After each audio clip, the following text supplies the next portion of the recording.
Our next speaker, representing South Africa, Ms. Adele Boadzo, hails from the University of California, Davis.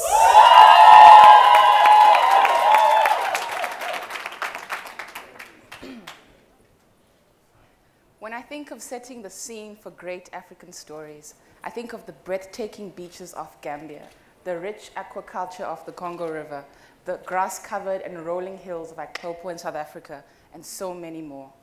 Every single one of our African countries is filled with countless powerful stories exhibiting our distinguished and highly influential leaders.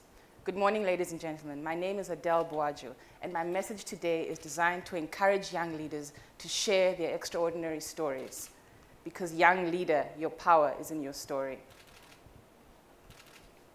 As leaders, we need to harness the power of our stories. We need to understand our life and leadership journeys. We need to see how our stories fuel our passions to create the authentic and purpose-driven leaders we were meant to be. I'll illustrate this by talking about some of my favorite African leaders and lessons surrounding their leadership journeys.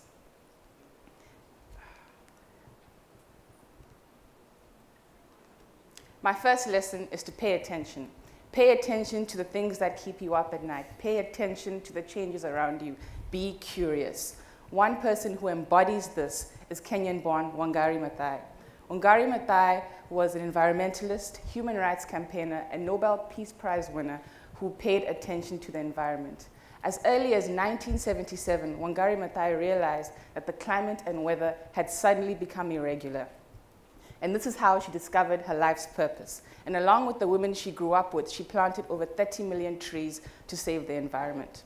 Wangari Maathai said that it's the little things people do that make a difference. My little thing is planting trees.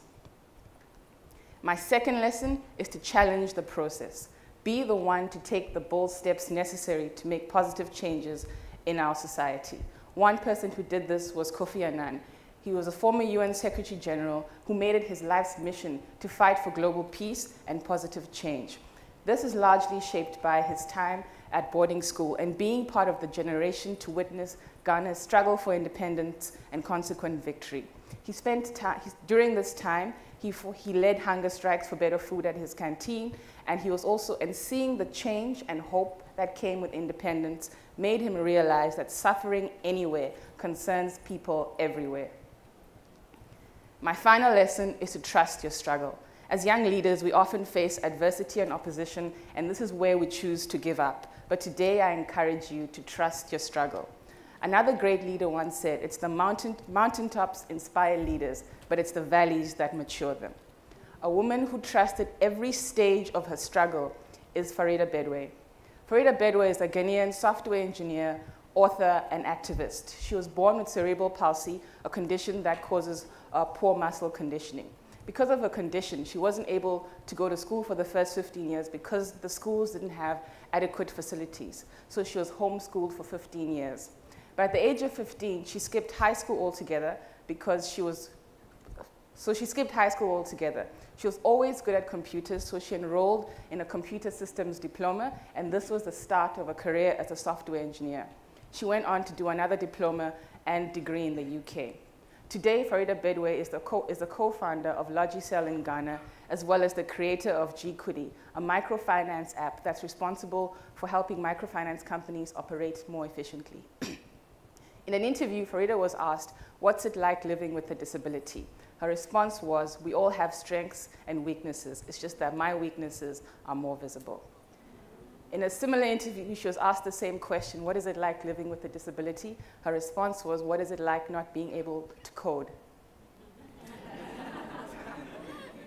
So Farida is a prime example of someone who used every stage of her struggle to become the successful woman she is today. Finally, I'll share my story. I was born in South Africa to two Ghanaian parents, and as the eldest with three younger brothers, I've always had a strong sense of responsibility and hard work towards my studies. I grew comfortable in my career and enjoyed topics like renewable energy and electrification. But it wasn't until I heard of the passing of my grandmother that I truly moved into my purpose. So my grandmother lived in a rural village in Ghana, and she was an excellent community leader and voice for women's rights. So one day she was operating a gas stove, so she switched it on, stepped back, and then she switched on the light and then caught fire and died a few days later. So this not only shook me, but it pushed me into my purpose, into realizing that I need to use my time, my talents, and my experiences to empower women like my grandmother who did not have half the opportunities I had.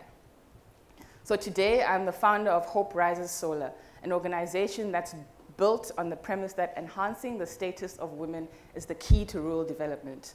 Our goal at Hope Rises Solar is to bring solar lighting products to over 50,000 households by 2030, and we hope to do this by developing female solar entrepreneurs, not only in the technical side, but the business side.